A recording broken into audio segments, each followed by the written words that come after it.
Jackson Hole and lots of data. While in the past 2 weeks pressures on Fed for more aggressive policies decreased, this week Jackson Hole Symposium and Friday's personal income and spending numbers will tell us more about the fate of inflation.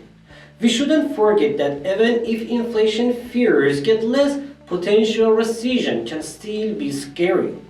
We should prepare for a busy week with lots of data. Let's review the most important events and data to watch with me, Ahura, and IFC Markets.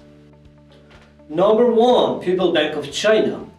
We are expecting to start the week with another rate cut in China, as the latest published data show that industrial and manufacturing production, retail sales, and personal spending are getting weaker in the second biggest global economy.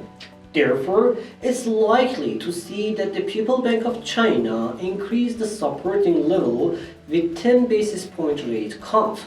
This estimated policy is supposed to help the Chinese stock market and put the pressure on yuan.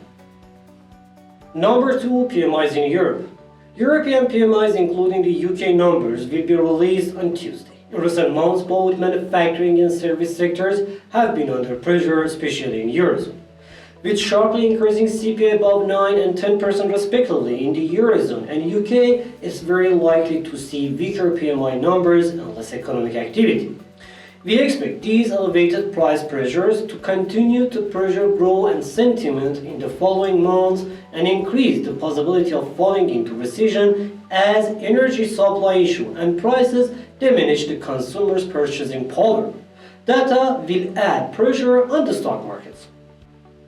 Number 3. U.S. new home sales. The housing market with the higher mortgage rates and prices is losing affordability and pushing prospective buyers to the sideline. In 2022, until June, new home sales were 17.4% less than the same period in a year ago, and this line is expected to continue further in the year's second half.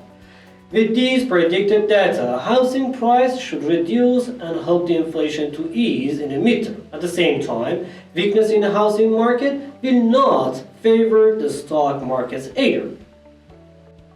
Number 4. U.S. durable goods orders. While published data confirmed the slower economic growth, durable goods orders rose at the fastest pace in 6 months in June, up to 1.6%, and is expected to advance another 1.1% in July. Data show that Boeing orders increased by 100 new orders in July, the most significant monthly volume in a year, and it is the primary driver of durable goods orders. Excluding transportation, durable goods orders increased just 0.1% in July. Estimated data is supposed to increase the US dollar safe haven demand.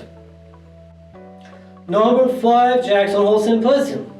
Stock market increased in the past 2 weeks, with stocks hitting a 2-month high and S&P 500 tested the highest price since late April. However, in the last days of the previous week, FOMC members' comments about inflation and the following rate hikes caused pressure on the stock market.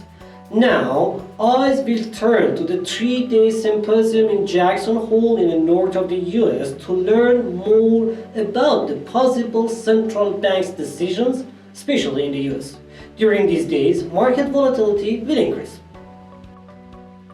And finally, number 6, US personal income and spending. While the supply chain issue is getting solved, consumers are spending more on services than purchasing goods, and data show that incomes are increasing and inflation is decreasing to some extent. We can expect consumers to spend a little bit more. Overall estimates are to see personal spending and income both advance by 0.4% in July, which can increase the possibility of aggressive reaction by Federal Reserve and add pressure on the stock markets.